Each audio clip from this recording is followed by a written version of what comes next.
السلام علیکم ورحمۃ اللہ وبرکاتہ۔ وَلِيَتَذَكَّرَ أُولُو الْأَلْبَابِ، عقل والے سے نصیحت لیتے ہیں۔ تو ایک ہوتا ہے عاقل اور ایک ہوتا ہے جاہل۔ عاقل وہ ہوتا ہے جو کسی بات کو سن کر سمجھ کر پھر اس کے مطابق اپنی زندگی بدلتا ہے، اور جاہل وہ ہوتا ہے جو نہ سنتا ہے نہ سمجھتا ہے اور جیسے کا تیسا رہتا ہے۔ جیسے ایک گدھا ہوتا ہے نا، گدھا عاقل ہے۔ گدھا کس چیز کی مثال ہے؟ بے وقوفی کی۔ اور قرآن مجید میں ایسے لوگوں کی مثال دی گئی ہے کہ جو کتاب پڑھتے ہیں لیکن پھر اس پر عمل نہیں کرتے، تو وہ ایسے ہیں جیسے اپنے اوپر بوجھ لاتے چلے جا رہے ہیں۔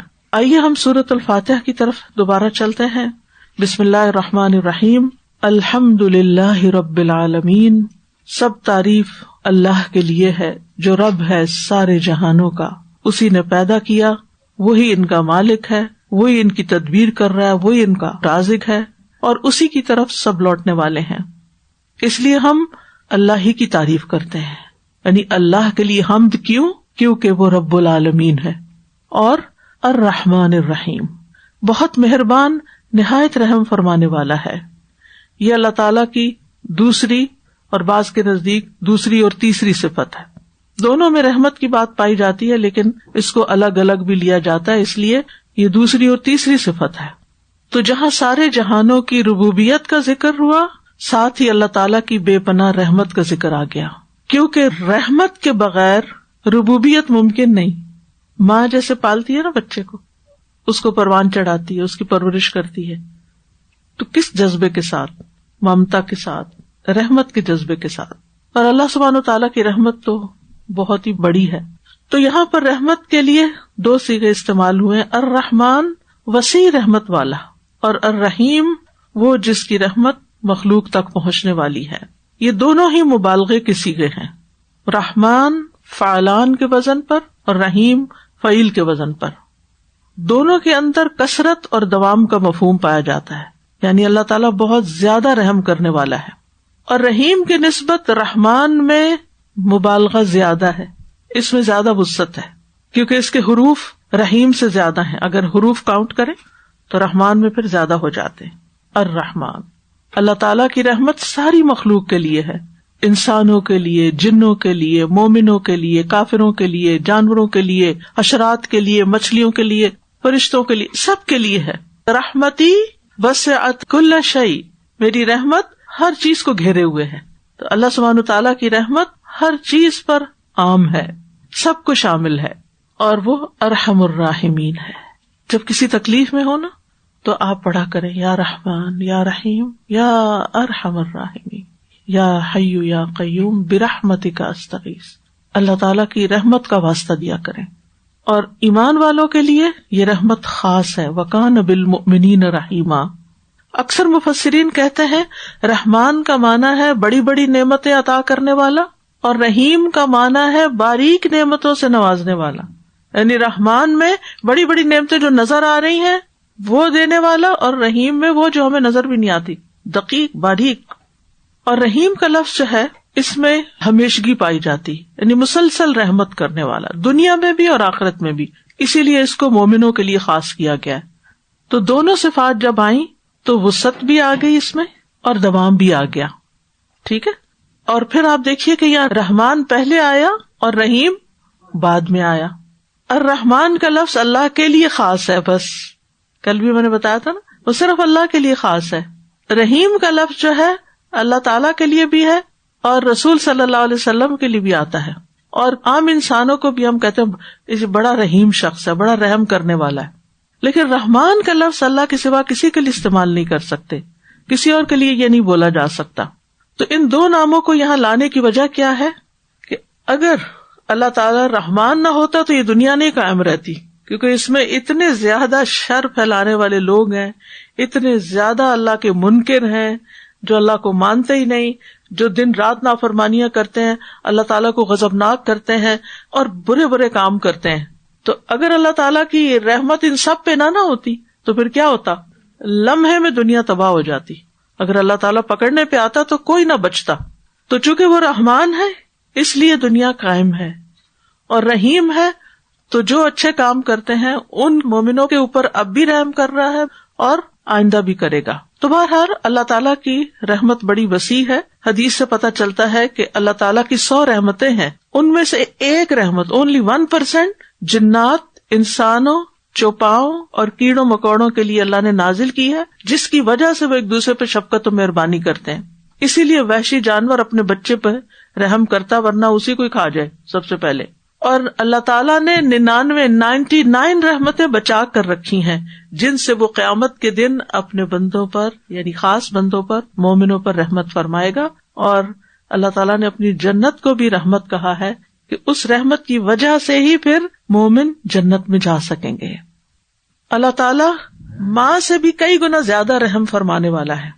اور اس کی مثال وہ واقعہ ہے جو حدیث میں آتا ہے بخاری میں، کہ نبی صلی اللہ علیہ وسلم کے پاس چند قیدی آئے. ان میں سے ایک عورت تھی جس کی چھاتی دودھ سے بھری ہوئی تھی اور وہ ادھر ادھر دوڑ رہی تھی. تو قیدیوں میں سے ایک بچہ نظر آیا تو اس نے جھٹ اس کو اپنے ساتھ لگایا اور دودھ پلانا شروع کر دیا.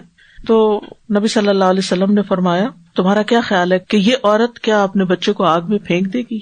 یعنی جو اتنی بے چین اور بےتاب ہے اپنے بچے کے لیے، اس کا بچہ شاید مل نہیں رہا تھا، تو اس نے جو بچہ دیکھا اسی کو اٹھا کے دودھ پلانا شروع کر دیا. ہم نے کہا نہیں، جب تک اس کو قدرت ہوگی اپنے بچے کو کبھی آگ میں نہیں پھینکے گی. تو آپ نے فرمایا اللہ سبحانہ وتعالیٰ اپنے بندوں پر اس سے بھی زیادہ مہربان ہے جتنی یہ عورت اپنے بچے پر مہربان ہے. لیکن یہ جو بات ہے نا کہ اللہ تعالیٰ 70 ماؤں سے بڑھ کے رحم کرنے والا ہے، اس کی کوئی حقیقت نہیں ہے.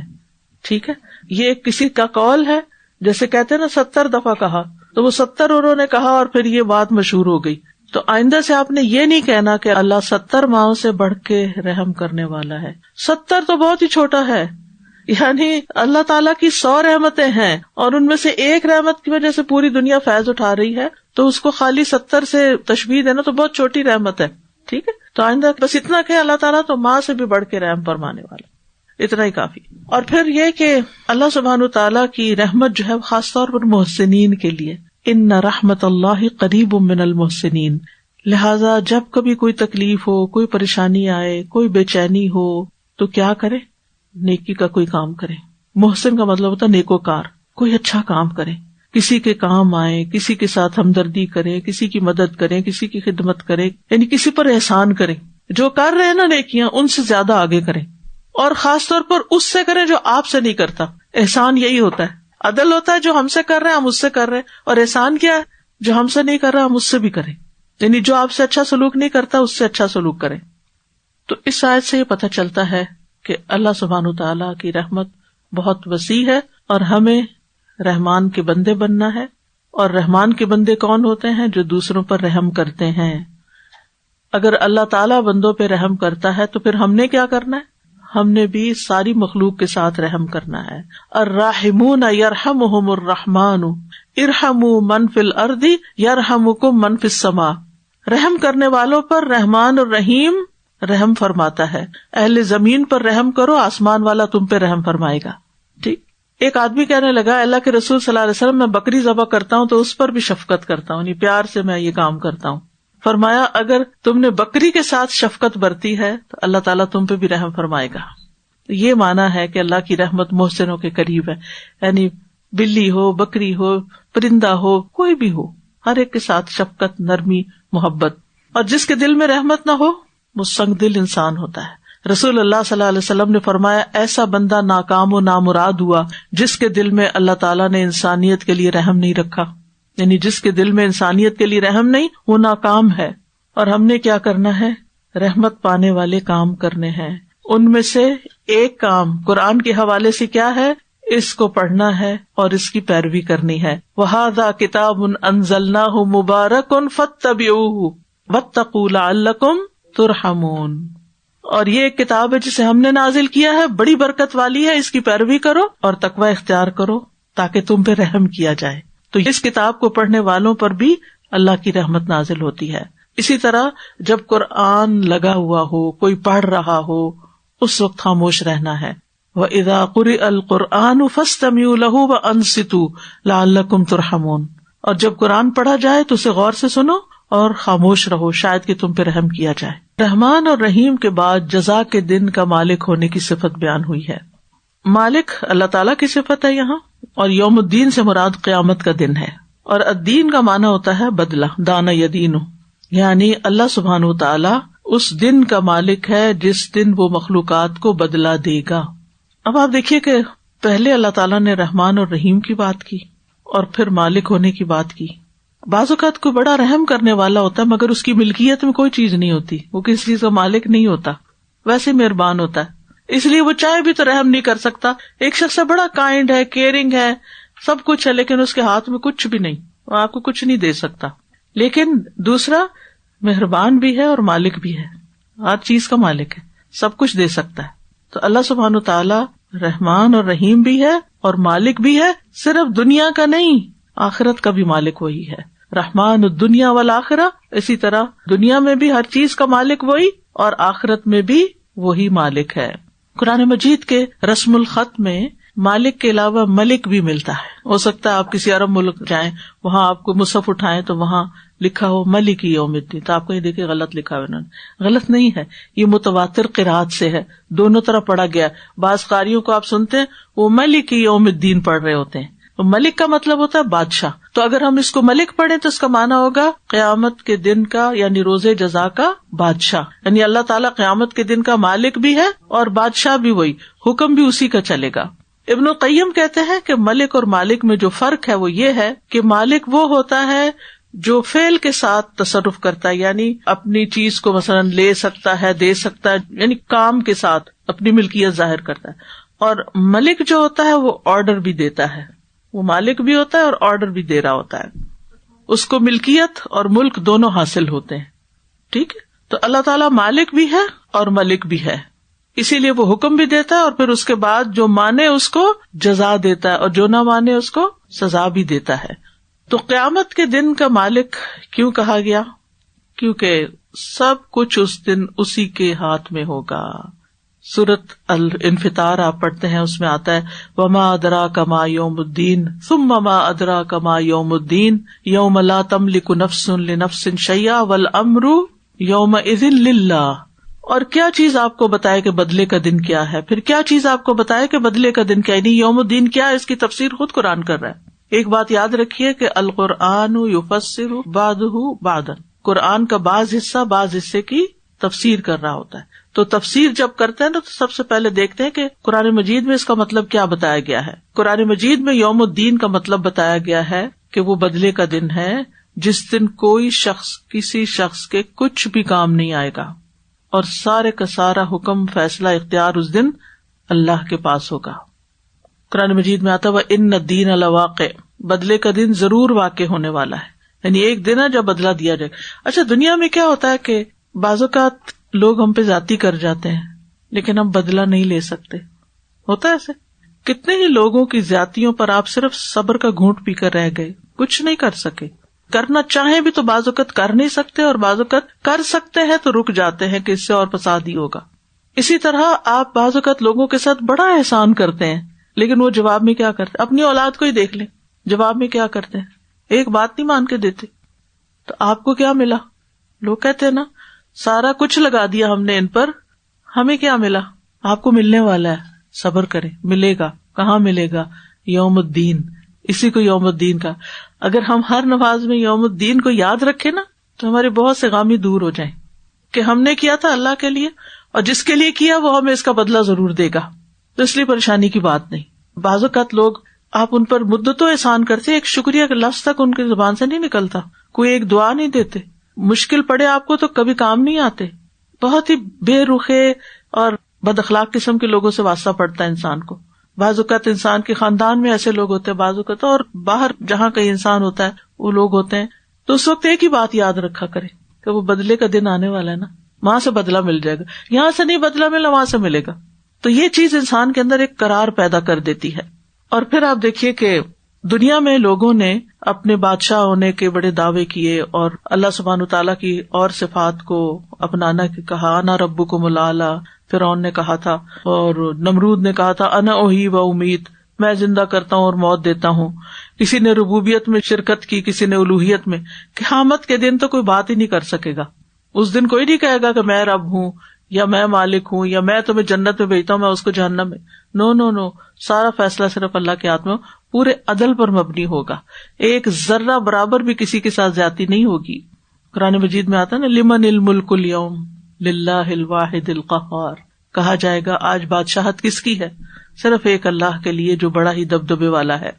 تو اللہ سبحانہ وتعالی الملک بھی ہے اور الدیان بھی ہے، یعنی بدلہ بھی دے گا، بندوں کو جزا بھی دے گا اچھے کاموں کی اور برا کرنے والوں کو سزا بھی دے گا. نیکی کا بدلہ کتنے گنا ملے گا؟ کم از کم 10 گنا، اور برائی کا بدلہ 1. تو اس آیت سے پتہ چلتا ہے کہ ایک دن آنے والا ہے کہ جس میں انسانوں کو ان کے کیے کی جزا سزا ملے گی. اس دن پر ایمان لانا ضروری ہے. اس دن کا نام یوم الدین ہے، اور اگر کوئی اس پر ایمان نہیں رکھتا تو دنیا میں جتنے بھی اچھے کام کر لے اس کا کوئی بدلہ اس کو نہیں ملے گا. تو اس پر ایمان لانا ضروری ہے. یعنی اس آیت میں بنیادی طور پر انسان کو یہ ترغیب دی جا رہی ہے کہ وہ اس دن کے لیے عمل کرے، وہاں کے لیے کام کرے. جو رب اتنا بڑا ہے، تعریف کے قابل ہے، پھر اس رب کے ساتھ ہمیں کیا سلوک کرنا چاہیے؟ ہمیں تو اس کے آگے جھک جانا چاہیے. کیسے؟ محبت سے اور تعظیم سے.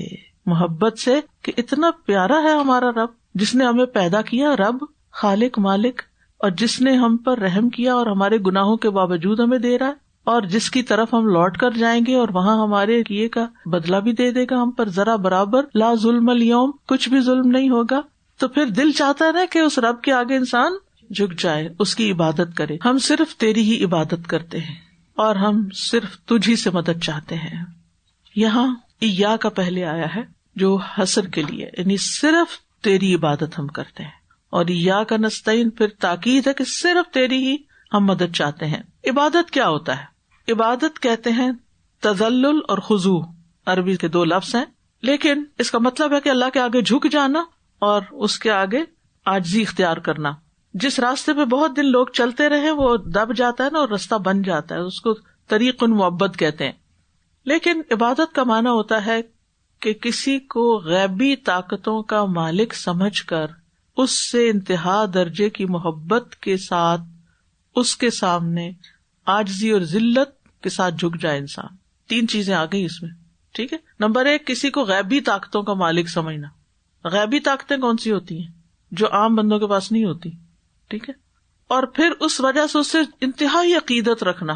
جیسے لوگ بتوں میں کیا سمجھتے ہیں کہ ان کے اندر کوئی غیبی طاقتیں، یہ ہمارا کچھ بگاڑ بنا دیں گے، لہٰذا وہ ان سے محبت کرتے ہیں. یحبونہم کحب اللہ. اچھا، پھر کیا کرتے ہیں؟ ان کے آگے عاجزی کے ساتھ جھک جاتے ہیں. کیا کرتے ہیں؟ ہاتھ باندھتے ہیں، سر جھکاتے ہیں، سجدہ کرتے ہیں. تو وہ بتوں کی دراصل کیا کر رہے ہوتے ہیں؟ پوجا یا عبادت کر رہے ہوتے ہیں. اس کو عبادت کہتے ہیں. تو عبادت کے لفظ میں عاجزی اور انکساری اور انتہا درجے کی ذلت پائی جاتی ہے. عبد اصل میں غلام کو کہتے ہیں جس کی اپنی کوئی سیر نہیں ہوتی. عابد عبادت کرنے والا بھی ایسا ہی ہے جیسے کوئی غلام ہوتا ہے کہ جو اللہ چاہے ہم وہی کریں گے. تو یہ بندے کا بہت بڑا شرف ہے کہ وہ اپنے جیسی اپنے سے کم تر مخلوق کے آگے نہ جھکے، بلکہ کس کے آگے جھکے؟ وہ جو رب العالمین ہے، وہ جو رحمان الرحیم ہے، وہ جو مالک یوم الدین ہے، اس کے آگے جھکے. عبادت کی ضرورت انسان کے اندر رکھ دی گئی کہ کسی کو ٹوٹ کے چاہے، کسی کے آگے جھکے، کسی کی خدمت کرے، کسی کے لیے کچھ کرے. یہ انسان کی ایک ضرورت ہوتی ہے، یعنی ایک ان بلٹ احساس ہے انسان کے اندر کہ مجھے ایسا کرنا ہے. اسی لیے کچھ لوگ پھر درختوں کی عبادت کرنے لگتے ہیں کہ ان سے کچھ فائدہ پہنچ گیا، کچھ پتھروں کی، کچھ جانوروں کی، کچھ شیطان کی بھی کرتے ہیں، اور کچھ نہ ملے تو پھر اپنے نفس کی بھی کرنے لگتے ہیں. فرأیت من اتخذ الہہ ہواہ، اپنی خواہشات کی پوجا کرنے لگتے ہیں، جو دل چاہتا ہے وہی کرنے لگتے ہیں. تو بات یہ ہے کہ عبادت ہمارے دین میں ایک بہت وسیع مفہوم رکھتی ہے. امام ابن تیمیہ نے اس کی بہت اچھی تعریف کی ہے. وہ کہتے ہیں عبادت ہر اس چیز کا جامع نام ہے جس کو اللہ پسند کرتا ہے اور اس سے راضی ہوتا ہے. یعنی اللہ سبحانہ تعالیٰ کے پسندیدہ اور جس سے وہ راضی ہوتا ہے وہ کام ہے. اس میں اقوال، قول، افعال سب شامل ہیں، چاہے ظاہری ہو یا باطنی. اقوال جو ہے زبان سے ہوتے ہیں، افعال جو ہوتے ہیں دل سے بھی ہوتے ہیں، زبان سے بھی ہوتے ہیں اور عمل سے بھی ہوتے ہیں.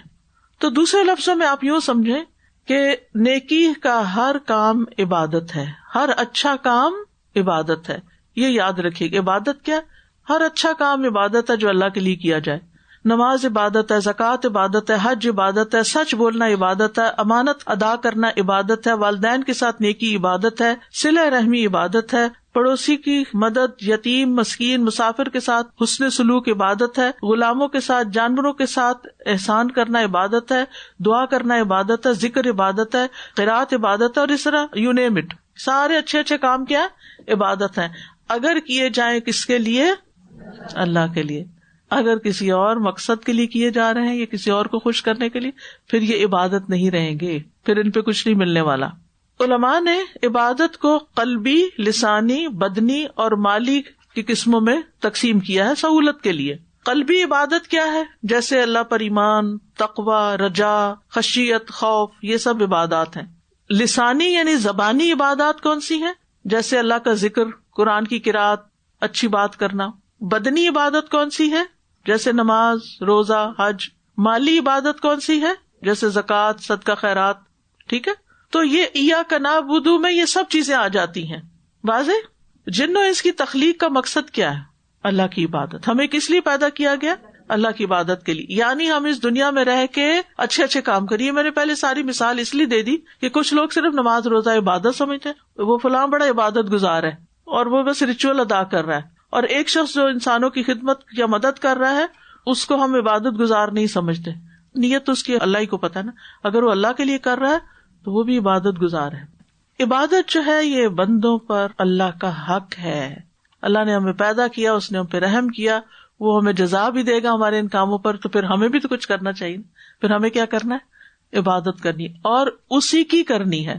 ایاک نعبد، اور پھر وایاک نستعین، صرف تیری ہی ہم مدد چاہتے ہیں. استعانت کا مطلب ہوتا ہے مدد طلب کرنا. اب فرق ہے مدد طلب کرنا. مثلا میں آپ سے کو ذرا مجھے پین پکڑا دیں تو میں آپ سے مدد لے رہی ہوں، تو کیا پھر یہ ٹھیک نہیں؟ ٹھیک ہے. تو پھر ہم یہ کیوں کہہ رہے صرف تجھ سے ہم مدد مانگتے ہیں، یعنی کسی اور سے نہیں مانگتے؟ تو یہ کون سی مدد ہے؟ ٹھیک ہے نا، یہ واضح ہونا چاہیے. کیونکہ میرا اپنا اشکال تھا کہ جب ہم یہ کہتے ہیں کہ صرف تجھ سے ہم مدد چاہتے ہیں، تو اس کا مطلب ہے کہ ہم اپنے روزمرہ کے کاموں میں کسی سے کوئی مدد نہیں لے سکتے. کیا وہ بھی شرک ہو جائے گا؟ نہیں. تو یہ کون سی مدد ہے؟ ایسے کام میں مدد طلب کرنا جس کا اختیار صرف اللہ کے پاس ہے، یہ وہ مدد ہے. ٹھیک ہے، یہ جملہ لکھ لیجئے. ایسے کام میں مدد طلب کرنا جس کا اختیار صرف اللہ کے پاس ہے، کسی مخلوق کو اس کا اختیار نہیں دیا گیا. مثلاً ایک ڈاکٹر دوا دے سکتا ہے، یہ اس کے اختیار میں ہے. آپ اس کے پاس جا سکتے ہیں، آپ دوا لے سکتے ہیں، اس نے آپ کی مدد کی. ٹھیک، لیکن کیا شفا دینا بھی ڈاکٹر کے اختیار میں؟ نہیں، یہاں اس کا اختیار ختم ہے. لہذا دوا ہم ڈاکٹر سے لیتے ہیں، شفا ہم اللہ سے مانگتے ہیں. تو یہ ڈویژن ہو گئی نا. یعنی جب ہم مدد مانگتے ہیں تو اسی لیے ہم سے کہا گیا کہ اسباب بھی اختیار کرو، کچھ کرو بھی، یعنی ہاتھ پاؤں بھی ہلاؤ، اٹھ کے کچھ کرو، کسی کی مدد کرو، کوئی تمہاری کرے، مل جل کے کام کرو. لیکن مدد اللہ سے مانگو، توکل اور بھروسہ اللہ پہ رکھو کہ وہی کرنے والا ہے. یعنی آپ نے دل سے بھی کیا سمجھا کہ ڈاکٹر نے شفا نہیں دی، صرف اللہ نے دی ہے، صرف اللہ ہی دے سکتا ہے. اسی لیے آپ دیکھیں اچھے سے اچھا ڈاکٹر ہوتا ہے، اچھے سے اچھا راقی ہوتا ہے، کسی کو فائدہ ہوتا ہے کسی کو نہیں ہوتا، کیونکہ وہ اختیار اللہ کے پاس ہے نا. تو اس لیے آپ اس جھنجھلاہٹ سے بھی نکل آئے کہ کہیں میں نے اس سے کہہ دیا کام تو پتہ نہیں یہ شرک ہو گیا، یا میں نے اس پہ بھروسہ کر لیا کہ وہ میرا کام کرے گا. تو نہیں، بھروسہ تو ہمیں اللہ پہ کرنا ہے کہ اللہ ہی اس کے دل میں ڈالے گا تو ہوگا. اب کچھ کیفیات ہوتی ہیں. یعنی عبادت اور استعانت کے لحاظ سے لوگوں کی 4 قسمیں ہوتی ہیں. ایک وہ لوگ ہوتے ہیں جو اللہ کی عبادت کا حق ادا کرتے ہیں اور اسی سے مدد طلب کرتے ہیں، یہ اللہ کے چنے ہوئے بندے ہوتے ہیں. دوسرے وہ لوگ جن کی نہ تو کوئی عبادت ہے نہ ہی دعا کرتے ہیں، نہ مدد مانگتے ہیں ایسے لوگ بھرے پڑے ہیں نا ایسے، نہ عبادت نہ دعا. تیسری قسم اور چوتھی قسم جن کی عبادت اور استعانت میں اعتدال نہیں ہوتا. کچھ لوگ وہ ہیں جو عبادت کو تو مقدم رکھتے ہیں لیکن دعا میں کمی کرتے ہیں. کچھ لوگ ایسے ہیں جو دعائیں تو بہت کرتے ہیں، کرتے کراتے کچھ نہیں ہے، یا عبادت نہیں کرتے. مثلاً یمن کے کچھ لوگ آئے حج کرنے کے لیے، کہتے ہم تو اللہ کے توکل پہ آئے ہیں، اور جب مکہ آئے تو لوگوں سے مانگنا شروع کر دیا. ٹھیک ہے، تو اللہ تعالیٰ نے آیت نازل کر دی، وَتَزَوَّدُوا فَإِنَّ خَيْرَ الزَّادِ التَّقْوَىٰ، زاد راہ لے کے چلا کرو، بہترین زاد راہ تقویٰ ہے. تو یاد رکھیے دنیا کے ظاہری اسباب اور وسائل جو اللہ نے بندوں کو دے رکھے ہیں، کسی کے پاس کوئی علم ہے، کسی کے پاس کوئی اسکل ہے، کسی کے پاس مال ہے، کسی کے پاس کچھ طاقت ہے جسمانی، تو اس اعتبار سے لوگوں سے مدد لینا اس میں کوئی حرج کی بات نہیں، اور یہ اس کے خلاف نہیں جاتا وَإِيَّاكَ نَسْتَعِينُ کہ صرف تجھی سے ہم مدد چاہتے ہیں، یعنی دوسرے لفظوں میں تجھ سے ہی دعا کرتے ہیں، کیونکہ اللہ تعالیٰ نے فرمایا وَتَعَاوَنُوا عَلَى الْبِرِّ وَالتَّقْوَىٰ، نیکی اور تقویٰ کے کاموں پر ایک دوسرے سے تعاون کرو۔ پھر آپ دیکھیے کہ انسان کو اسباب اختیار کرنے کا حکم دیا گیا ہے۔ موسیٰ علیہ السلام کو کیا کہا گیا تھا؟ ان اضرب بعصاک الحجر، اللہ چاہتا تو صرف ایک حکم دیتا، پتھر کو پانی نکل آتا اس میں سے، کہا عصا تم مارو، حالانکہ کبھی پتھر پہ کوئی عصا مارے تو اس سے کچھ نکلتا، لیکن اللہ تعالیٰ نے پھر بھی اسباب اختیار کرنے کو کہا۔ حضرت مریم کو کیا کہا؟ ہزی الیک بجذع النخلہ، بھوک لگی ہے کھجوروں کے لیے درخت ہلاؤ، اتنی مشکل حال میں ہے، لیکن اللہ تعالیٰ چاہتا تو ویسے فرشتے کے ذریعے وہ ساری زندگی جب عبادت کرتی تھی ان کے پاس کھانا پہنچتا تھا۔ آج جب وہ مشکل میں تو اللہ تعالیٰ کہتے ہیں درخت ہلاؤ، اسباب اختیار کرو۔ حالانکہ کبھی آپ نے کھجور کا درخت ہلا کے کھجوریں گرائیں؟ گرتی ہیں نہیں، لیکن وہ ان کی اس کیفیت کے لیے بہت ضروری تھا کہ ڈلیوری سے پہلے وہ کچھ اس طرح کا کام کرے کہ جس سے ڈلیوری بھی آسان ہو اور کھانے کو بھی مل جائے۔ تو بہرحال سبب اختیار کرنا ہے، مانگنا صرف اللہ سے ہے، مانگنے کے بعد سبب بھی اختیار کرنا ہے۔ تیسری چیز توکل اللہ پہ رکھنا ہے کہ کرے گا وہی، دل کا اعتماد، دل اللہ سے جڑا ہوا۔ بعض لوگ اسباب اختیار نہیں کرتے، بعض لوگ اللہ سے مدد ہی نہیں مانگتے۔ ہر چیز میں دھیان اللہ کی طرف جانا چاہیے، ایون اگر ہم اسباب بھی اختیار کر رہے ہیں تو ہمیں مدد اللہ سے مانگنی چاہیے۔ بعض سلف صالحین نمازوں میں اللہ سے اپنی ساری ضروریات مانگتے تھے، یعنی نماز پڑھتے تھے تو نماز کے سجدوں میں بھی دعائیں ہوتی ہیں نا، تو وہ دل میں اپنی حاجتیں رکھ کے تو اللہ سے مانگتے تھے۔ جیسے ہم کہہ رہے ہیں ربنا آتنا فی الدنیا حسنہ، حسنہ کہہ کے جو دل میں آپ کی ضرورتیں ہیں وہ ساری مانگ سکتے ہیں، ٹھیک ہے۔ وہ کہتے ہیں کہ حتیٰ کہ آٹے میں ڈالے جانے والا نمک اور بکری کا چارہ بھی اللہ سے مانگتے تھے، یعنی دھیان ادھر جاتا تھا پہلے۔ جوتے کا تسمہ بھی، حضرت عائشہ کا قول ہے یہ، سب کچھ اللہ سے مانگو یہاں تک کہ جوتے کا تسمہ بھی، کیونکہ اگر اللہ میسر نہ کرے تو کبھی میسر نہ ہو۔ اب دیکھیں آج کے حالات میں لوگوں کے جیب میں پیسے ہیں لیکن گاڑیاں نہیں ہیں، مارکیٹ میں چیزیں کم ہیں، آپ لینا چاہتے ہیں لیکن اویلیبلٹی نہیں۔ اللہ چاہے کچھ بھی حالات پیدا کر دے جو آپ سمجھتے ہیں کہ آپ آن لائن بھی ایک ٹک ٹک کر کے کچھ حاصل کر لیں گے، ضروری نہیں۔ اچھا، اب کچھ لوگ ایسے ہیں کہ جو غیر اللہ سے مانگتے ہیں وہ چیزیں جو ان کے اختیار میں ہیں کوئی نہیں، کبھی بتوں سے اور کبھی انسانوں سے، کبھی قبر والوں سے جا کے، تو یہ کیا ہے؟ شرک ہے، ٹھیک ہے۔ تو انسان کو اللہ ہی سے مانگنا چاہیے، غیر اللہ سے نہیں مانگنا چاہیے۔ کیا مانگے یہ تو نہیں ہمیں بتایا یہاں، ہم صرف یہ کہا ایاک نعبد و ایاک نستعین، تیری ہم عبادت کرتے ہیں، یہ نہیں بتایا کیا کیا کرتے، ڈیٹیل نہیں بتائی، وہ تو ہمیں خود جاننی کہ ہم تجھ سے مدد مانگتے ہیں کس کس چیز میں، ہر چیز میں ڈیٹیل نہیں بتائی۔ اگر کہہ دیا جاتا کہ یہ فلاں چیز میں مدد مانگو تو بس پھر ہم وہی مانگتے، باقی رہ جاتا۔ تو اس میں بڑی وسعت ہے، اور یہ بہت نفع بخش دعا ہے ایک طرح سے، ٹھیک ہے۔ اور پھر آپ دیکھیے کہ اللہ سبحانہ وتعالیٰ سے نیک کاموں کی توفیق بھی مانگنی چاہیے، اور ہمیں بہترین دعا ایک سکھائی گئی ہے نماز کے بعد، وہ کیا ہے؟ ربی اعنی علی ذکرک و شکرک و حسن عبادتک۔ تو اس میں سب کچھ آ جاتا ہے کہ اللہ مجھے اپنے ذکر، شکر اور اچھی عبادت کرنے پر میری مدد فرما۔ تو اس آیت سے پتہ چلتا ہے کہ ہمیں خالصتاً اللہ کی عبادت کرنی چاہیے۔ تمام انبیاء نے اللہ کی عبادت کی طرف دعوت دی، اللہ کی عبادت میں کسی کو شریک نہیں کرنا چاہیے، غیر اللہ کی نہ عبادت کرنی چاہیے اور نہ ہی ان سے دعائیں کرنی چاہیے، کیونکہ دعا جو ہے وہ عبادت کا سب سے اعلیٰ حصہ ہے۔ اسی طرح عبادت بھی کوئی جسمانی ہوتی ہے اور کوئی قلبی بھی ہوتی ہے، جیسے توکل، تقوی، خوف، خشوع، ٹھیک۔ اللہ کی عبادت کر کے ملے گا کیا؟ اللہ کی رضا ملے گی، اور اللہ راضی ہو گیا تو کیا ہوگا؟ اس کی رحمت ہو جائے گی، اور نتیجتاً جنت میں انسان داخل ہوگا۔ لہذا ہر کام عبادت کی نیت سے کرنا چاہیے، اور خاص عبادات جو ہیں اس کے لیے وقت نکالنا چاہیے، ٹھیک ہے۔ اور اللہ ہی سے مدد مانگنی چاہیے، اور اللہ کے سوا کسی اور سے مانگنا نہیں چاہیے۔ مانگنے کی چیزوں میں سب سے اہم چیز ہے ہدایت کی دعا، راستہ دکھا، ہمیں ہدایت دے۔ ہدایت کے کئی مفہوم ہیں، رستے کی طرف رہنمائی کرنا، رستے پر چلا دینا، منزل مقصود تک پہنچا دینا، یعنی یا اللہ ہمیں سیدھے رستے کی رہنمائی دے، اس پہ چلنے کی توفیق دے، اور اس پر جمع بھی دے تاکہ ہم تیری رضا حاصل کر سکیں۔ تو رستہ دکھانا، بتانا، اور رستے پہ چلنے کی توفیق دینا۔ ہدایت کو دو بڑی قسموں میں تقسیم کیا جاتا ہے، ایک ہے ہدایت توفیق اور ایک ہے ہدایت ارشاد۔ ہدایت توفیق میں نیک کاموں کی توفیق دینا، اور ارشاد کا مطلب ہے تعلیم دینا. اسی طرح ایک عام ہدایت ہوتی ہے اور ایک خاص ہدایت ہوتی ہے. عام ہدایت کیا ہے کہ اللہ تعالیٰ نے ہمیں الہام کیا ہے پانی کیسے پینا ہے. ایک بچہ ہے چھوٹا، پیدا ہی ہوتا ہے تو ماں کا دودھ چوسنے لگتا ہے. یہ کیا ہے؟ کس نے رستہ دکھایا؟ انا ہدینا السبیلا، اللہ ہی نے رستہ دکھایا ہے کہ کیا کرنا ہے، دودھ کیسے پینا ہے. بھوک لگے تو رونا ہے، کیسے اپنی ضروریات بتائیں. ایک چھوٹا بچہ بھی اپنی ساری باتیں کر لیتا ہے ماں سے، اور وہ سمجھ بھی جاتی ہے کہ کیا چاہتا ہے بچہ. ٹھیک ہے نا؟ تو یہ سکھایا اللہ ہی نے ہے. تو یہ عام ہدایت ہے جس میں مثلاً جہاز بنانا، اڑانا انسانوں کی کوششیں ہیں، اسباب اختیار کیے ہیں، الہام اللہ ہی نے کیا کہ کیا کرو. اور کس کو وہ الہام کرتا ہے؟ جو محنت کرتا ہے، جو اس راستے پہ چلتا ہے، کوشش کرتا ہے. والذین جاہدوا فینا لنہدینہم سبلنا. دوسری خاص ہدایت ہوتی ہے، اور یہ اللہ تعالیٰ اپنے خاص بندوں کو دیتا ہے، ایمان کی، نیکی کے راستے کی، اور اس میں توفیق. اور صراط مستقیم کی ہدایت یہاں مانگی گئی، سیدھے راستے کی ہمیں ہدایت دے. اور صراط مستقیم کیا ہے؟ سیدھا واضح راستہ. صراط کا مطلب راستہ ہوتا ہے جو سیدھا اور واضح ہو. عربی میں صراط کے لیے طریق کا لفظ بھی آتا ہے، سبیل کا لفظ بھی آتا ہے، لیکن یہ ان سب سے خاص ہے. ہر راستے کو صراط نہیں کہتے.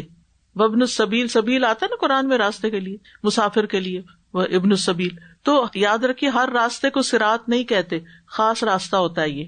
ٹھیک. اچھا، مستقیم کیا ہوتا ہے؟ اگر آپ نے اردو میں کبھی جیومیٹری پڑھی ہو تو خط مستقیم، اسٹریٹ لائن. شاباش، اسٹریٹ لائن جو دو ڈاٹس کو آپس میں کنیکٹ کر دے. رائٹ. اب اس کو مستقیم کو ذہن میں رکھیے. یہ چھوٹا بھی ہو سکتا ہے اور بہت بڑا بھی ہو سکتا ہے. تو صراط مستقیم کون سا ہے؟ ایک ڈاٹ پہ کہاں ہے؟ ہم کھڑے ہیں، اور دوسرے ڈاٹ تک ہم نے جانا ہے، اور اسی لائن پر رہنا ہے، ادھر ادھر نہیں، ڈائیورٹ نہیں ہونا. وہ سبیل ہے، وہ صراط نہیں ہے. صراط پر رہنا ہے آپ نے، تاکہ اللہ سے جا ملاقات کرے. یہ کیا ہے؟ اس کی تفصیل کیا ہے؟ قرآن و سنت کا راستہ، جس راستے کی طرف ہمیں قرآن و سنت رہنمائی کرتے ہیں. دین اسلام اس سے مراد ہے. یہ اللہ تعالیٰ تک پہنچاتا ہے راستہ، جنت تک پہنچاتا ہے. یہی واضح، صاف، سیدھا راستہ ہے. اللہ تعالیٰ خود اس کی وضاحت فرماتے، قل اننی ہدانی ربی الی صراط مستقیم دینا قیاما ملت ابراہیم حنیفا وما کان من المشرکین. کہہ دیجیے بے شک مجھے تو میرے رب نے سیدھے راستے کی رہنمائی دی ہے جو مضبوط دین ہے. تو صحیح دین کیا ہے؟ سیدھا راستہ، جس کی ہمیں کتاب و سنت میں ساری وضاحت کر دی گئی ہے.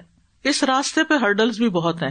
شیطان کھڑے ہیں راستے میں، اور خواہشات ہیں، اور کبھی کوئی چیز اپنی طرف بلا. تو ہر وقت چوکنا رہنے کی ضرورت ہوتی. ہم دنیا کے اس سفر پر، دنیا کے مسافر، منزل تیری قبر ہے. ویسے قبر سے بھی آگے ہے، لیکن وہ شعر میں یہ کہا گیا دنیا ہماری منزل نہیں ہے. ہم نے چلتے جانا، چلتے جانا، رکنا نہیں ہے کہیں، اور اسی سیدھے راستے پہ جانا ہے. کوئی ایگزٹ نہیں لینا دائیں بائیں.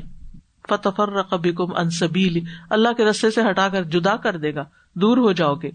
اب سوال ہی پیدا ہوتا ہے کہ ہم تو پہلے سے ہدایت پر ہے، تو پھر کیوں ہر وقت ہدایت مانگے؟ تاکہ ہدایت پر ثابت قدم رہیں. اور ویسے بھی یہ ہے کہ ہمیں ہر وقت ہدایت چاہیے ہوتی ہے. ہر روز ایک نیا دن ہوتا ہے، اور ہر روز کے چیلنجز نئے ہوتے ہیں. ہر روز نئی چیزیں ہمیں زندگی میں فیس کرنی پڑتی ہیں، جن کے لیے ہمیں اللہ تعالیٰ کی طرف سے گائیڈنس چاہیے. اور پھر یہ کہ ہم بہت نازک ہیں، کسی وقت بھی بھٹک سکتے ہیں. شیطان جو ساتھ لگا ہوا ہے، نفس ہے، لوگ پیچھے پڑے ہوئے ہیں.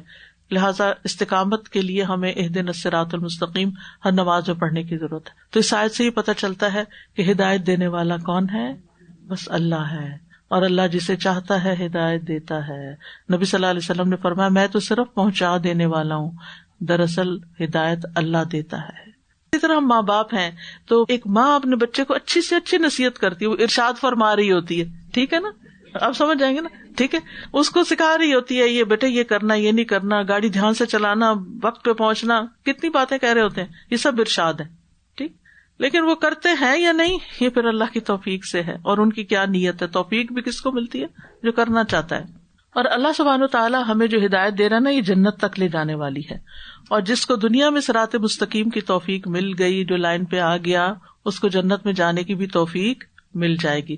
ہم سب بھٹکے ہوئے سوائے اس کے جس کو اللہ ہدایت دے، لہٰذا ہم سب کو اس سے ہدایت مانگتے رہنا چاہیے. اور یہ سب سے زیادہ جامع، نافع اور بندہ مومن کی ضرورت ہے یہ دعا، جس کو ہر رکعت میں ہمیں مانگنی چاہیے، چاہے فرض ہے یا نفل ہے. انسان کو ہر چیز سے زیادہ ہدایت کی ضرورت ہے. کیونکہ سب چیزیں بیکار ہیں، مال بھی بیکار، اولاد بھی بیکار اگر ہمارے پاس ہدایت نہیں ہے. اور ہدایت کے لیے تعلیم حاصل کرنی ضروری ہے، قرآن و سنت کی. انسان اپنے ہر کام میں ظاہر اور باطن میں ہدایت کا محتاج ہے. صرف نماز پڑھنے کے لیے ہی ہمیں تعلیم نہیں چاہیے، بلکہ توبہ کیسے کرنی ہے، دنیا میں کیا ہمارے لیے حلال ہے، کیا حرام ہے. تو آپ دیکھیے کہ کچھ کام ایسے ہوتے ہیں کہ جن میں صرف استغفار چاہیے ہوتی ہے تب وہ ہو سکتے ہیں، وہ ہماری گناہوں کی وجہ سے رکے ہوئے ہوتے ہیں. اور پھر آپ دیکھیے کہ کچھ کام ہم کر سکتے ہیں لیکن ہم لیزی ہوتے ہیں، ہم نہیں کرتے، ہمیں توفیق چاہیے ہوتی ہے. ٹھیک ہے. پھر اسی طرح ہم کل بھی محتاج تھے، آج بھی ہدایت کے محتاج ہیں، اور مرتے دم تک ہم ہدایت کے محتاج ہیں. اب ہدایت پانے کے لیے صراط مستقیم کی ہمیں اللہ سے دعا کرنی ہے، اللہ کی عبادت کرتے رہنا ہے، اس کی بات ماننی ہے، اس کی وحی کی پیروی کرنی ہے، نبی صلی اللہ علیہ وسلم کی اطاعت کرنی ہے، قرآن و سنت میں جو نصیحتیں آئی ہیں ان پر عمل کرنا ہے.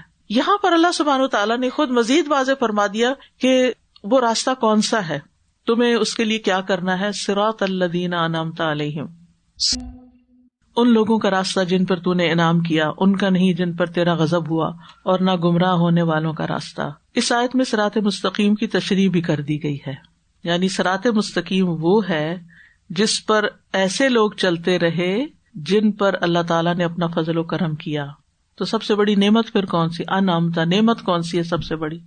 ہدایت، نعمت ہدایت، نعمت ایمان. اب یہ انعام یافتہ لوگ کون ہیں، اس کی تفصیل ہمیں سورۃ النساء کی آیت نمبر 69 میں ملتی ہے. وَمَن يُطِعِ اللَّهَ وَالرَّسُولَ فَأُولَٰئِكَ مَعَ الَّذِينَ أَنْعَمَ اللَّهُ عَلَيْهِم مِّنَ النَّبِيِّينَ وَالصِّدِّيقِينَ وَالشُّهَدَاءِ وَالصَّالِحِينَ وَحَسُنَ أُولَٰئِكَ رَفِيقًا. اور جو کوئی اللہ اور رسول کی اطاعت کرے تو یہ ان لوگوں کے ساتھ ہوں گے جن پر اللہ نے انعام کیا، نبیوں، صدیقوں، شہداء اور صالحین میں سے، اور یہ لوگ اچھے ساتھی ہیں. انعام پانے والے وہ لوگ نہیں ہوتے جو صرف دنیا کی نعمتیں رکھے ہوئے ہوتے ہیں، ہم تو صرف انہیں کو خوش قسمت سمجھتے ہیں نا، بلکہ اللہ کے نزدیک نعمت والے لوگ کون ہیں؟ جو اس گروہ میں سے کسی ایک گروہ میں ہیں، انبیاء، صدیقین، شہداء، صالحین. ورنہ دنیا کی عارضی نعمتیں تو کس کس کو ملی تھی؟ فرعون، قارون، حامان، نمرود، ان سب کو ملی تھی نا، اور کچھ کم نہیں ملی تھی. لیکن انجام کیا ہوا؟ خسارہ، عبرت. تو انعمت علیہم میں ہم دیکھتے ہیں کہ انبیاء تو انبیاء ہی ہیں، وہ تو ابو کیٹیگری ہے، اس میں تو ہم میں سے کوئی وہاں نہیں شامل ہو سکتا. اس کے بعد کس کا ذکر ہے؟ صدیقین کا. ان میں سے ٹاپ پر کون ہے؟ ابو بکر صدیق رضی اللہ عنہ. موقع ملے تو ان کی بایوگرافی پڑھ لیجیے. ہو نہیں سکتا کہ آپ پڑھیں اور آپ کے آنسو نہ نکلیں. ہمیں ان جیسا بننا ہے، یہ کہا جا رہا ہے. یعنی اگر ہدایت چاہتے ہو تو اس کے لیے صراط مستقیم چاہتے ہو تو ان لوگوں کا رستہ اختیار کرو، ان لوگوں کا طریقہ زندگی اختیار کرو جن پر اللہ تعالیٰ نے انعام کیا، جو ہدایت پر تھے، ہدایت یافتہ لوگ تھے. انبیاء کی لائف ہسٹری پڑھنی چاہیے، قصص الانبیاء پڑھنے چاہیے، انبیاء کیسے تھے، انہوں نے کیا کیا، اور سب سے بڑھ کر کس کی؟ محمد صلی اللہ علیہ وسلم کی. آپ کی پیروی کرنی ہے ہم نے. پھر اس کے بعد صدیقین، جن میں ابو بکر رضی اللہ عنہ، اور خواتین میں کون ہے؟ عائشہ صدیقہ، ٹھیک ہے، ان کا بھی لقب صدیق. اور حضرت مریم، وہ بھی صدیقہ تھی. کانت امہ صدیقہ، ان کی والدہ صدیقہ تھی. ان لوگوں کے بارے میں ہمیں معلوم ہونا چاہیے. اپنے آپ سے پوچھا ہمیں کتنا پتا ہے، اور ہم سے بڑھ کر ہمارے بچوں کو کتنا پتا ہے ان کا. اگر ان کو یہ پتا ہی نہیں کہ ہمارے ہیروز کون ہیں اور کن کی پیروی کرنے کا اللہ نے حکم دیا ہے، تو پھر وہ تو صرف بےچارے انہیں کو فالو کریں گے نا جو ان کو اپنی آنکھوں سے یہاں نظر آتے ہیں، یا جن کی ہسٹری وہ پڑھتے ہیں، وہ تو انہیں کی پیروی کریں گے. وہ کدھر چل پڑے. ان کو یہ سکھائیں، یہ بتائیں، یہ دکھائیں. یہ تربیت کا ایک بہترین طریقہ ہے، اور یہ اللہ تعالیٰ نے ہمیں رستہ دکھایا ہے کہ ہم نے ان کے رستے پہ چلنا ہے. صدیقین و شہداء، شہداء شہید دو طرح کے ہوتے ہیں، اس کے دو معنی کیے جاتے ہیں. ایک تو وہ جو اللہ کے راستے میں جان دے دیتے ہیں، اور دوسرا علماء، علم والے لوگ، کیونکہ وہ بھی شہد اللہ انہ لا الہ الا ھو والملائکۃ واولو العلم. تو اللہ تعالیٰ نے شہداء میں علم والوں کو بھی شریک کیا. لہذا اہل علم کی صحبت، اہل علم کی مجلس، یہ انسان کی ہدایت پر چلنے کے لیے ضروری ہوتی ہے. ٹھیک ہے. چوتھے ہیں صالحین، وہ جو علم حاصل کرے اور اس پر عمل بھی کریں، نیک لوگ. اور کن کے راستے پر نہیں چلنا؟ غیر المغضوب علیہم، وہ جن پر اللہ کا غضب ہوا. اب قرآن مجید سے ہمیں یہ پتہ چلتا ہے کہ پہلی کچھ قوموں پر اللہ کا غضب ہوا، کچھ تو بالکل ایلیمینیٹ کر دی گئی، قوم نوح، قوم عاد، قوم سمود وہ تو ختم ہی ہوگی، لہٰذا ان کا تو قصہ ہی پاک ہے. لیکن ایک خاص قوم پر، اہل کتاب پر، یہود پر اللہ کا غضب ہوا، اس کا ذکر آپ تفصیل سے آگے قرآن مجید میں پڑھیں گے. ٹھیک ہے، تو ہمیں ان کا رستہ نہیں. ان پر اللہ تعالیٰ کیوں ناراض ہوئے؟ اس کی وجہ یہ تھی کہ ان کے جو علماء تھے انہوں نے اللہ کی کتاب میں تبدیلیاں کر دی تھی. لوگوں کو دنیا کے فائدوں کے لیے غلط فتوے دیتے تھے، عوام کی صحیح رہنمائی نہیں کرتے تھے. اسی لیے کہا علماء کہتے ہیں کہ اگر امت مسلمہ میں سے جو عالم ہو کر لوگوں کو غلط بات بتائے وہ انہیں اہل کتاب سے مشابہت رکھتا ہے. تو ہمیں ان کے رستے سے بچ کے رہنا ہے. یعنی ہمیں اپنے آپ کو دین کے مطابق ڈالنا ہے، نہ کہ دین کو اپنے مطابق چینج کر لیں. اس سے بچنا ہے، جس کا آج کل بہت زیادہ ایک فتنہ پھیلا ہوا ہے کہ ہر چیز کو ہم اڈاپٹ کر لیتے ہیں اس کلچر میں، اس میں، اور اپنی مرضی کے طریقے اختیار کر لیتے ہیں. نہیں، ہمیں جو دکھا دیا گیا نا کہ یہ رستہ ہے جو جنت میں جانے والوں کا ہے، ان کو اپنا رول ماڈل سمجھنا ہے. اور پھر اس کے بعد آپ دیکھیے کہ ایک وجہ ان کی یہ بھی تھی کہ انہوں نے اللہ کی کتاب میں تحریف کی، آیات کو چھپایا، کچھ احکامات کو معطل کر دیا، اللہ پہ جھوٹ باندھا، اللہ سبحانہ تعالیٰ پہ بری بری باتیں کہیں کہ اللہ کے ہاتھ بندھے ہوئے ہیں، اور اسی طرح نبی صلی اللہ علیہ وسلم سے حسد کیا، آپ پر ایمان نہیں لائے، اور اس طرح کی بہت ساری چیزیں. یعنی ان کے پاس یہ سارا علم تھا، انہوں نے عمل نہیں کیا. اسی لیے مفسرین کہتے ہیں کہ پہلی کیٹیگری انعام یافتہ لوگوں کی وہ ہے جنہوں نے علم پر عمل کیا ہے، دوسری کیٹیگری جنہوں نے علم پر عمل نہیں کیا بلکہ اس کے خلاف کام کیا، اور تیسری جو علم سے بغیر ہیں، ضالین، رستہ ہی بھٹک گئے، وہ سیدھے رستے پہ چلتے چلتے کہیں سائڈ پہ نکل گئے ہیں، جو حق سے لا علم ہے.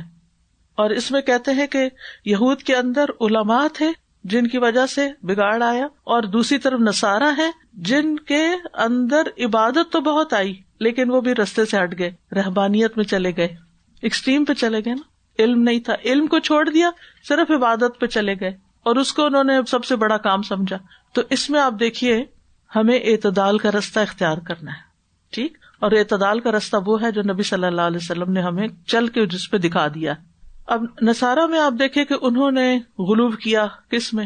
حضرت عیسیٰ علیہ السلام کی محبت میں، ان کو اللہ کا بیٹا قرار دے دیا.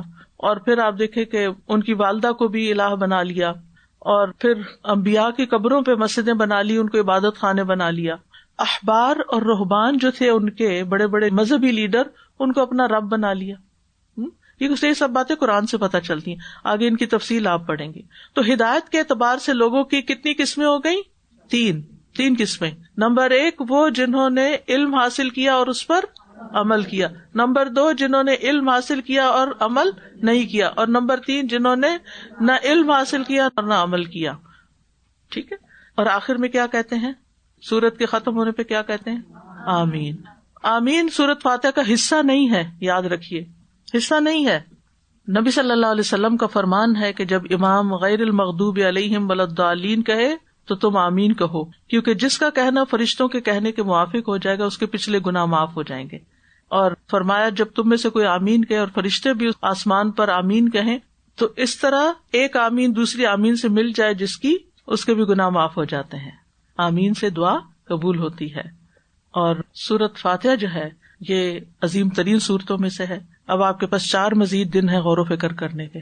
آپ نے روزانہ اس کا ترجمہ پڑھنا ہے، اپنے نوٹس دیکھنے ہیں، اگر کوئی چیز مس ہو گئی ہے تو دوبارہ ریکارڈنگ سے سن سکتے ہیں.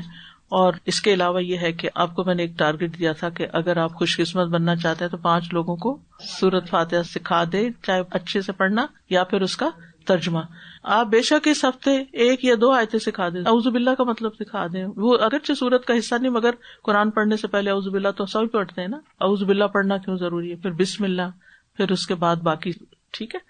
تو یہ اللہ اور بندے کے درمیان تقسیم شدہ صورت ہے. رسول اللہ صلی اللہ علیہ وسلم نے فرمایا، اللہ تعالیٰ فرماتے ہیں نماز میرے اور میرے بندے کے درمیان نصف نصف تقسیم کر دی گئی ہے، اور میرے بندے کے لیے وہ ہے جو وہ مانگے. جب بندہ الحمدللہ رب العالمین کہتا ہے تو اللہ تعالیٰ فرماتے ہیں میرے بندے نے میری حمد بیان کی. جب الرحمن الرحیم کہتا ہے تو اللہ تعالیٰ فرماتے ہیں میرے بندے نے میری تعریف کی.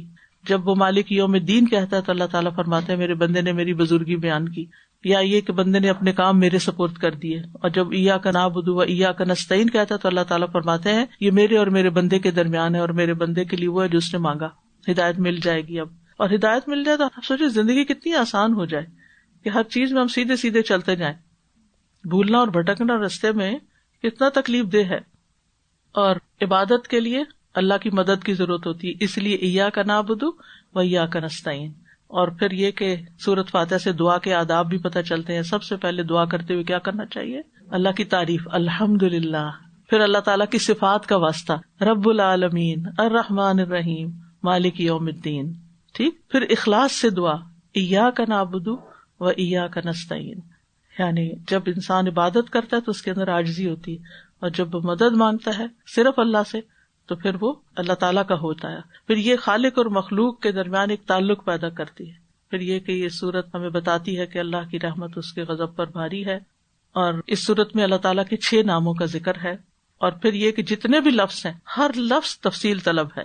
آخری بات یہ کہ یہ سورت شفا ہے. آپ میں سے جتنے لوگ کسی بھی بیماری کا شکار ہیں، کوئی تھکاوٹ ہے، کوئی قلبی روحانی کچھ بھی بیماری ہے، تو ابن قیم کہتے ہیں مجھے کچھ ایسی بے قرار کر دینے والی تکلیفیں لاحق ہوتی تھیں، قریب تھا کہ ان تکلیفوں کی وجہ سے میری حرکت ہی رک جائے. یہ تکالیف دوران طواف اور طواف کے علاوہ بھی لاحق ہو جاتی تو میں فوری طور پر سورت فاتحہ پڑھتا اور اپنی تکلیف والی جگہ پر لگاتا تو وہ تکلیف ایسے ہوتی جیسے کوئی کنکری نیچے گر گئی. اور میں نے اس کا کئی بار تجربہ کیا. قرآن شفا ہے. ساتھ ساتھ ہم یہ چیز بھی سیکھیں گے. یہ چیز آپ نے پلے باندھ لینی ہے کہ کہیں بھی تکلیف ہو، کسی کو بھی کچھ کہنے سے پہلے خود سورت فاتحہ پڑھ لی جائے، اور یہ دلوں اور جسموں دونوں کی شفا ہے. ایک اور چھوٹی سی خوبصورت بات جو مجھے بہت اچھی لگی وہ یہ کہ اس سورت میں بہت خوبصورت ردم ہے.